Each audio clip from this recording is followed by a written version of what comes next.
ಎಲ್ಲರಿಗೂ ನಮಸ್ಕಾರ ಸ್ನೇಹಿತರೆ, ನಮ್ಮ ಭವಿಷ್ಯ ದರ್ಪಣ ಯೂಟ್ಯೂಬ್ ಚಾನೆಲ್ಗೆ ಸ್ವಾಗತ. ಧನುರಾಶಿಯವರೇ, ಧನುರಾಶಿಯು ರಾಶಿ ಚಕ್ರದ 9ನೇ ರಾಶಿಯಾಗಿದೆ. ಧನುರಾಶಿಯು ಮೂಲ ನಕ್ಷತ್ರ 1, 2, 3 ಮತ್ತು 4 ಪಾದಗಳು, ಪೂರ್ವಾಷಾಢ ನಕ್ಷತ್ರ 1, 2, 3 ಮತ್ತು 4 ಪಾದಗಳು, ಉತ್ತರಾಷಾಢ ನಕ್ಷತ್ರ 1ನೇ ಪಾದ, ಒಟ್ಟು 9 ಪಾದಗಳನ್ನು ಒಳಗೊಂಡಿರುತ್ತದೆ. ಧನುರಾಶಿಯ ಗ್ರಹಾಧಿಪತಿಯು ಗುರುನಾಗಿರುತ್ತಾನೆ. ಈಗ ನಾವು ಧನುರಾಶಿಯವರ ಬಗ್ಗೆ ತಿಳಿದುಕೊಳ್ಳೋಣ. ಧನುರಾಶಿಯವರೇ, ವಿಶೇಷವಾಗಿ ಆಗಸ್ಟ್ 21ನೇ ತಾರೀಕು ಶುಕ್ರವಾರದಂದು ಈ ರಾಶಿಯವರಿಗೆ ಯಾವ ರೀತಿಯ ಘಟನೆಗಳು ನಡೆಯಲಿವೆ, ಯಾವ ವಿಷಯಗಳಲ್ಲಿ ಎಚ್ಚರವಾಗಿರಬೇಕು ಎಂಬುದನ್ನು ವಿವರವಾಗಿ ತಿಳಿದುಕೊಳ್ಳೋಣ. ಇಂದು ನಿಮ್ಮ ಜೀವನದಲ್ಲಿ ಒಂದು ಆಟ ಸುದ್ದಿ ಬರಬಹುದು. ಅದರ ನಂತರ ನಿಮ್ಮ ಜೀವನದಲ್ಲಿ ನಡೆಯಲಿರುವ ಕೆಲವು ಬದಲಾವಣೆಗಳ ಬಗ್ಗೆ ತಿಳಿದರೆ ನೀವು ನಿಜವಾಗಿಯೂ ಆಶ್ಚರ್ಯ ಪಡಬಹುದು. ಇಂದು ನಿಮ್ಮ ಜೀವನದಲ್ಲಿ ನಡೆಯಲಿರುವ ಒಂದು ಪ್ರಮುಖ ವಿಚಾರಗಳ ಬಗ್ಗೆ ನೀವು ಸಂಪೂರ್ಣವಾಗಿ ತಿಳಿದುಕೊಂಡರೆ ಇದು ನಿಜವಾಗಿಯೂ ನನ್ನ ಜೀವನದಲ್ಲಿ ನಡೆಯುತ್ತಿದೆಯಾ ಎಂದೇ ನೀವೇ ಆಶ್ಚರ್ಯ ಪಡುವ ಸಾಧ್ಯತೆ ಇದೆ. ಹಾಗಾದರೆ ಈ ರಾಶಿಯವರಿಗೆ ಇಂದು ಪ್ರತಿಯೊಂದು ಕ್ಷೇತ್ರದಲ್ಲೂ ಯಾವ ರೀತಿಯ ಫಲಿತಾಂಶಗಳು ಇರುತ್ತದೆ ಎಂಬುದನ್ನು ನೋಡೋಣ. ಅದೇ ರೀತಿ ಇಂದು ನೀವು ಯಾವ ವಿಷಯಗಳಲ್ಲಿ ಎಚ್ಚರಿಕೆಯಿಂದ ಇರಬೇಕು ಎಂಬುದನ್ನು ಸಹ ತಿಳಿದುಕೊಳ್ಳೋಣ. ನಿಮ್ಮ ಜೀವನದಲ್ಲಿ ನಡೆಯಲಿರುವ ಒಂದು ಶಾಕಿಂಗ್ ವಿಚಾರದ ಬಗ್ಗೆಯೂ ಇಂದು ತಿಳಿದುಕೊಳ್ಳೋಣ. ದಯವಿಟ್ಟು ಈ ವಿಡಿಯೋವನ್ನು ಸುಮಾರು 10 ನಿಮಿಷಗಳ ಕಾಲ ಗಮನದಿಂದ ಕೇಳಿ.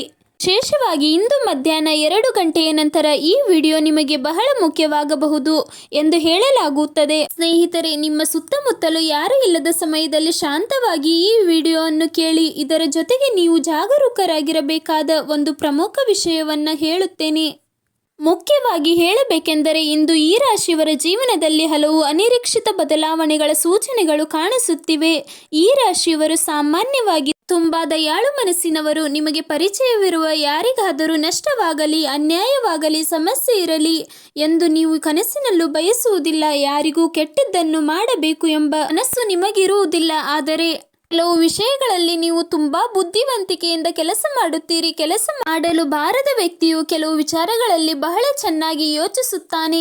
ಆದರೆ ನಿಮ್ಮ ಸ್ವಭಾವದಲ್ಲಿ ಕೆಲವೊಮ್ಮೆ ಒಂದು ರೀತಿಯ ಹಠ ಇರುತ್ತದೆ. ನಾನು ಹಿಡಿದ ಮೊಲಕ್ಕೆ 3 ಕಾಲು ಎನ್ನುವಂತೆ ಕೆಲವೊಮ್ಮೆ ನೀವು ನಿಮ್ಮ ಮಾತೇ ಗೆಲ್ಲಬೇಕು ಎಂದು ಹಠ ಹಿಡಿಯುತ್ತೀರಿ.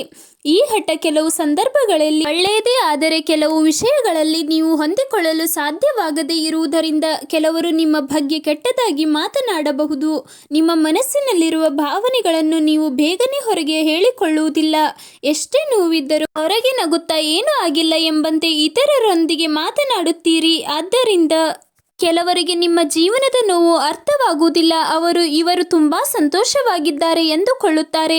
ಆದರೆ ನಿಮ್ಮ ಬಗ್ಗೆ ಅಸೂಯೆ ಹೊಂದಿರುವ ಕೆಲವರು ಮಾತ್ರ ಇವರಿಗೆ ಏನಾದರೂ ನಷ್ಟವಾಗಲಿ ಎಂದು ಬಯಸುತ್ತಾರೆ. ಈ ರಾಶಿಯವರು ನೀವು ಯಾರನ್ನಾದರೂ ಬೇಗನೆ ನಂಬಿದರೆ ಅವರು ನಿಮ್ಮನ್ನು ದೀರ್ಘಕಾಲದಿಂದ ಮೋಸ ಮಾಡಲು ಪ್ರಯತ್ನಿಸುತ್ತಿದ್ದರು. ನಿಮಗೆ ಅದು ಗೊತ್ತಾಗದೇ ಇರಬಹುದು. ನೀವು ಕೆಲವು ವ್ಯಕ್ತಿಗಳನ್ನು ಸಂಪೂರ್ಣವಾಗಿ ನಂಬುವ ಸ್ವಭಾವ ಹೊಂದಿದ್ದೀರಿ. ಆದ್ದರಿಂದ ನೀವು ತುಂಬಾ ಎಚ್ಚರಿಕೆಯಿಂದ ಇರಬೇಕು.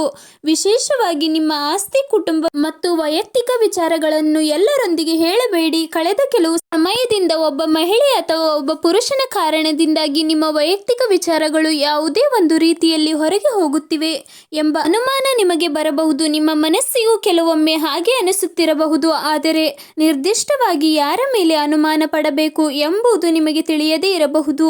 ಇದರ ಜೊತೆಗೆ ಹಣದ ವಿಚಾರದಲ್ಲೂ ಕೆಲವು ಸಮಸ್ಯೆಗಳನ್ನು ನೀವು ಕಳೆದ ಕೆಲವು ದಿನಗಳಿಂದ ಗಮನಿಸುತ್ತಿರಬಹುದು. ಸ್ನೇಹಿತರೆ, ನಿಮ್ಮ ಕೈಗೆ ಬರಬೇಕಾದ ಹಣ ಸಮಯಕ್ಕೆ ಬರುತ್ತಿಲ್ಲ. ಕೆಲವು ವಿಚಾರಗಳಲ್ಲಿ ಅದೃಷ್ಟ ಕೈ ಹಿಡಿದಂತೆ ಬಂದು ಮತ್ತೆ ದೂರವಾಗುತ್ತಿರುವ ಅನುಭವವು ಆಗುತ್ತಿರಬಹುದು. ಆದರೂ ದೇವರು ನೋಡಿಕೊಳ್ಳುತ್ತಾನೆ. ನಮಗೆ ಬರಬೇಕಾದ್ದು ಬಂದೇ ಬರುತ್ತದೆ. ನಾವು ಯಾರಿಗೂ ಅನ್ಯಾಯ ಮಾಡಿಲ್ಲವಲ್ಲ ಎಂಬ ಒಳ್ಳೆಯ ಮನಸ್ಸಿನಿಂದ ನೀವು ಎಲ್ಲರನ್ನು ನಿಮ್ಮವರೇ ಎಂದು ಭಾವಿಸುತ್ತೀರಿ. ಆದರೆ ಇಂದು ಮಧ್ಯಾಹ್ನ 2 ಗಂಟೆಯ ನಂತರ ಬಹಳ ವಿಶೇಷವಾದ ಸಮಯ ಎಂದು ಹೇಳಲಾಗಿದೆ. ಒಬ್ಬ ಮಹಿಳೆ ನಿಮ್ಮ ಬಗ್ಗೆ ಹೆಚ್ಚಿನ ಮಾಹಿತಿಯನ್ನು ತಿಳಿದುಕೊಳ್ಳಲು ಪ್ರಯತ್ನಿಸುವ ಸಾಧ್ಯತೆ ಇದೆ. ಅವಳು ನಿಮ್ಮ ಕುಟುಂಬದ ಹತ್ತಿರವಿರುವ ವ್ಯಕ್ತಿಯಾಗಿರಬಹುದು ಅಥವಾ ನಿಮ್ಮೊಂದಿಗೆ ತುಂಬಾ ಆತ್ಮೀಯವಾಗಿ ಇರುವ ವ್ಯಕ್ತಿಯಾಗಿರಬಹುದು. ನಿಮ್ಮೊಂದಿಗೆ ಯಾವಾಗಲೂ ಪ್ರೀತಿಯಿಂದ ಮಾತನಾಡುತ್ತಾ ನಿಮ್ಮ ಕುಟುಂಬಕ್ಕೂ ತುಂಬಾ ಹತ್ತಿರವಾಗಿರುವಂತೆ ನಡೆದುಕೊಳ್ಳಬಹುದು. ನೀವು ಕೂಡ ಇವರು ನಮ್ಮವರೇ, ನಮಗೆ ಒಳ್ಳೆಯದನ್ನೇ ಬಯಸುವವರು, ನಮ್ಮ ಅಳಿತನ್ನೇ ಬಯಸುತ್ತಾರೆ ಎಂದು ಭಾವಿಸುತ್ತೀರಿ. ಭವಿಷ್ಯದಲ್ಲಿ ಇವರಿಂದ ನಮಗೆ ಒಳ್ಳೆಯದೇ ಆಗುತ್ತದೆ ಎಂದು ನೀವು ನಂಬುತ್ತಿರಬಹುದು.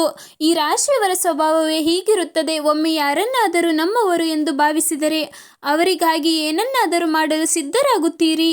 ಅಂತಹ ವ್ಯಕ್ತಿಯ ಮೇಲೆ ನಿಮಗೆ ಸಾಮಾನ್ಯವಾಗಿ ಯಾವುದೇ ಅನುಮಾನ ಇರುವುದಿಲ್ಲ, ಕೆಟ್ಟ ಉದ್ದೇಶದಿಂದ ಅವರನ್ನು ನೋಡುವುದೂ ಇಲ್ಲ.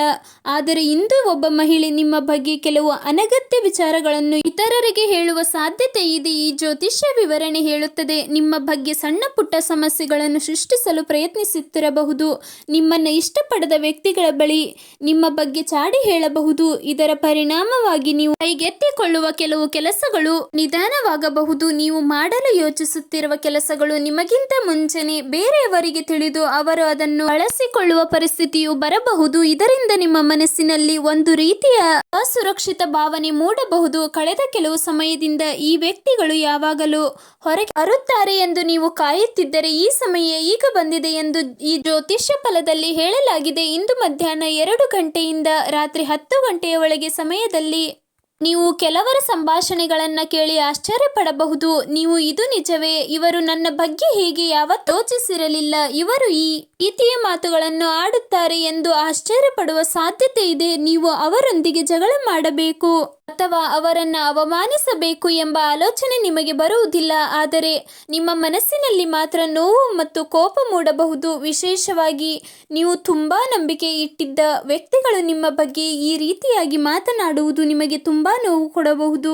ಆದರೆ ಒಂದು ವಿಷಯವನ್ನ ಮಾತ್ರ ನೆನಪಿನಲ್ಲಿ ಇಟ್ಟುಕೊಳ್ಳಿ, ನಿಮ್ಮ ಜೀವನದಲ್ಲಿ ಕೊನೆಗೂ ಒಳ್ಳೆಯದೇ ನಡೆಯುತ್ತದೆ ಎಂಬ ನಂಬಿಕೆಯನ್ನು ಇಟ್ಟುಕೊಳ್ಳಿ. ಆದರೆ ಎಲ್ಲವನ್ನ ದೇವರ ಮೇಲೆ ಬಿಟ್ಟು ಸುಮ್ಮನೆ ಕುಳಿತುಕೊಳ್ಳಬೇಡಿ. ಇಂದು ಶನಿಯ ಕೆಲವು ಪ್ರಭಾವಗಳಿಂದ ನಿಮ್ಮ ಕರ್ಮಗಳಿಗೆ ಸಂಬಂಧಿಸಿದ ಪರೀಕ್ಷೆಗಳು ಎದುರಾಗಬಹುದು. ರಾತ್ರಿಯ ಸಮಯದಲ್ಲಿ ಚಂದ್ರನ ಪ್ರಭಾವದಿಂದ ನೀವು ಸ್ವಲ್ಪ ಭಾವನಾತ್ಮಕವಾಗುವ ಸಾಧ್ಯತೆಯೂ ಇದೆ. ರಾಹು ಕೇತುಗಳ ಪ್ರಭಾವದಿಂದ ಕೆಲವು ಅನಿರೀಕ್ಷಿತ ವಿಚಾರಗಳು ಅಥವಾ ಕೆಲವು ಸತ್ಯಗಳು ನಿಮ್ಮ ಮುಂದೆ ಬರಬಹುದು. ಇದರಿಂದ ನಿಮ್ಮ ಮನಸ್ಸಿನಲ್ಲಿ ಹಲವು ರೀತಿಯ ಆಲೋಚನೆಗಳು ಮೂಡಬಹುದು. ಆದರೆ ಈ ವಿಷಯ ಕೊನೆಗೆ ನಿಮಗೆ ಒಳ್ಳೆಯದಕ್ಕಾಗಿಯೇ ಇರಬಹುದು. ಇಂದು ನಿಮ್ಮ ನಷ್ಟಕ್ಕೆ ಕಾರಣ ನಮ್ಮ ಸುತ್ತಲೂ ತಪ್ಪು ವ್ಯಕ್ತಿಗಳನ್ನು ಇಟ್ಟುಕೊಂಡು ಅವರಿಗೆ ನಿರಂತರವಾಗಿ ಅವಕಾಶ ನೀಡುತ್ತಿದ್ದರೆ ಒಂದು ದಿನ ಅವರ ನಿಜವಾದ ಸ್ವಭಾವ ನಮಗೆ ತೊಂದರೆ ಕೊಡಬಹುದು. ಆದ್ದರಿಂದ ಇಂದು ಕೆಲವು ವ್ಯಕ್ತಿಗಳ ನಿಜವಾದ ಮುಖ ನಿಮಗೆ ತಿಳಿದು ಬಂದರೆ ಅದನ್ನ ಒಂದು ಎಚ್ಚರಿಕೆ ಸೂಚನೆಯಾಗಿ ತೆಗೆದುಕೊಳ್ಳಿ. ನೀವು ಈ ವಿಷಯವನ್ನು ಗಮನಿಸಿ ಮುಂದೆ ಜಾಗರೂಕತೆಯಿಂದ ನಡೆದುಕೊಂಡರೆ ಭವಿಷ್ಯದಲ್ಲಿ ದೊಡ್ಡ ಸಮಸ್ಯೆಗಳಿಂದ ನಿಮ್ಮನ್ನು ನೀವು ರಕ್ಷಿಸಿಕೊಳ್ಳಬಹುದು. ಅದೇ ರೀತಿ ಕೆಲವು ಉತ್ತಮ ಅವಕಾಶಗಳನ್ನು ಪಡೆಯಬಹುದು. ಆದರೆ ಇಂದು ನೀವು ಕೆಲವು ಮುಖ್ಯ ಮುನ್ನೆಚ್ಚರಿಕೆಗಳನ್ನು ಪಾಲಿಸಬೇಕು. ಮೊದಲನೆಯದಾಗಿ, ನಿಮ್ಮ ಮನಸ್ಸಿನಲ್ಲಿರುವ ರಹಸ್ಯಗಳನ್ನು ಯಾರೊಂದಿಗೂ ಹಂಚಿಕೊಳ್ಳಬೇಡಿ. ಎರಡನೆಯದಾಗಿ, ಭವಿಷ್ಯದಲ್ಲಿ ನೀವು ಮಾಡಲು ಯೋಚಿಸುತ್ತಿರುವ ಕೆಲಸಗಳ ಬಗ್ಗೆ ಯಾರಿಗೂ ಹೇಳುತ್ತಾ ಹೋಗಬೇಡಿ. ನಿಮ್ಮ ಯೋಜನೆಗಳು ಪೂರ್ಣಗೊಳ್ಳುವವರೆಗೆ ಅವುಗಳನ್ನು ನಿಮ್ಮಲ್ಲಿಯೇ ಇಟ್ಟುಕೊಳ್ಳುವುದು ಮುಖ್ಯ. ಇಂದು ಶನಿಯ ಪ್ರಭಾವವನ್ನು ಶಾಂತಗೊಳಿಸಲು ಎಂಬ ನಂಬಿಕೆಯ ಪ್ರಕಾರ ಕಪ್ಪು ಎಳ್ಳು ಬಟ್ಟೆ ಅಥವಾ ಚಪ್ಪಲಿಗಳನ್ನು ಅಗತ್ಯವಿರುವವರಿಗೆ ದಾನ ಮಾಡಬಹುದು. ಸಂಜೆಯ ವೇಳೆಯಲ್ಲಿ ನಿಮ್ಮ ಮನೆಯಲ್ಲೊಂದು ದೀಪವನ್ನು ಬೆಳಗಿಸಬಹುದು. ಯಾರಿಗಾದರೂ ಆಹಾರ ಅಥವಾ ನೀರನ್ನು ದಾನ ಮಾಡಬಹುದು. ಇಂತಹ ದಾನ ಕರ್ಮಗಳನ್ನು ಮಾಡುವುದರಿಂದ ಮನಸ್ಸಿಗೆ ಶಾಂತಿ ಮತ್ತು ಸಕಾರಾತ್ಮಕ ಭಾವನೆ ಸಿಗುತ್ತದೆ. ಇದು ನಮ್ಮ ಆಧ್ಯಾತ್ಮಿಕ ನಂಬಿಕೆಯೂ ಕೂಡ. ನೀವು ದಾನ ಮಾಡಬೇಕೆಂದು ಬಯಸಿದರೆ ಇಂದು ಸಂಜೆ ಸಾಧ್ಯವಾದಷ್ಟು ಬೇಗ ಮಾಡಬಹುದು. ನಿಮ್ಮ ಕೈಲಾದಷ್ಟು ಸಣ್ಣ ಸಹಾಯವನ್ನಾದರೂ ಅಗತ್ಯವಿರುವವರಿಗೆ ಮಾಡಿ. ಯಾರಿಗಾದರೂ ಆಹಾರ ನೀಡಿ, ನೀರು ನೀಡಿ ಅಥವಾ ನಿಮ್ಮಿಂದ ಸಾಧ್ಯವಾದ ಸಹಾಯವನ್ನು ಮಾಡಿ. ದಾನ ಮತ್ತು ಸಹಾಯ ಮಾಡುವ ಮನೋಭಾವ ನಿಮ್ಮ ಜೀವನದಲ್ಲಿ ಸಕಾರಾತ್ಮಕತೆಯನ್ನು ಹೆಚ್ಚಿಸಲು ಸಹಾಯ ಮಾಡಬಹುದು. ಹಾಗಾದರೆ ಇಂದು ನೀವು ಮುಖ್ಯವಾಗಿ ನೆನಪಿನಲ್ಲಿ ಇಟ್ಟುಕೊಳ್ಳಬೇಕಾದದ್ದು, ನಿಮ್ಮ ವೈಯಕ್ತಿಕ ವಿಚಾರಗಳನ್ನು ಎಲ್ಲರೊಂದಿಗೆ ಹೇಳಿಕೊಳ್ಳಬಾರದು. ಹಣದ ವಿಚಾರದಲ್ಲಿ ಎಚ್ಚರವಾಗಿರಬೇಕು. ಯಾರನ್ನಾದರೂ ಅತಿಯಾಗಿ ನಂಬುವ ಮೊದಲು ಒಮ್ಮೆ ಯೋಚಿಸಿ. ಮತ್ತೆ ನಿಮ್ಮ ಮನಸ್ಸನ್ನು ಯಾವಾಗಲೂ ಶಾಂತವಾಗಿ ಇಟ್ಟುಕೊಳ್ಳಿ.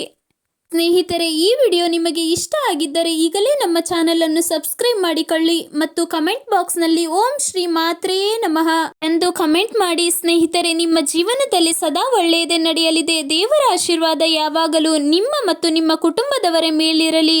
ಜೈ ಶ್ರೀರಾಮ್, ಜೈ ಶ್ರೀ ಕೃಷ್ಣ, ಹರ ಹರ ಮಹಾದೇವ. ಎಲ್ಲರಿಗೂ ಒಳ್ಳೆಯದಾಗಲಿ. ಧನ್ಯವಾದಗಳು.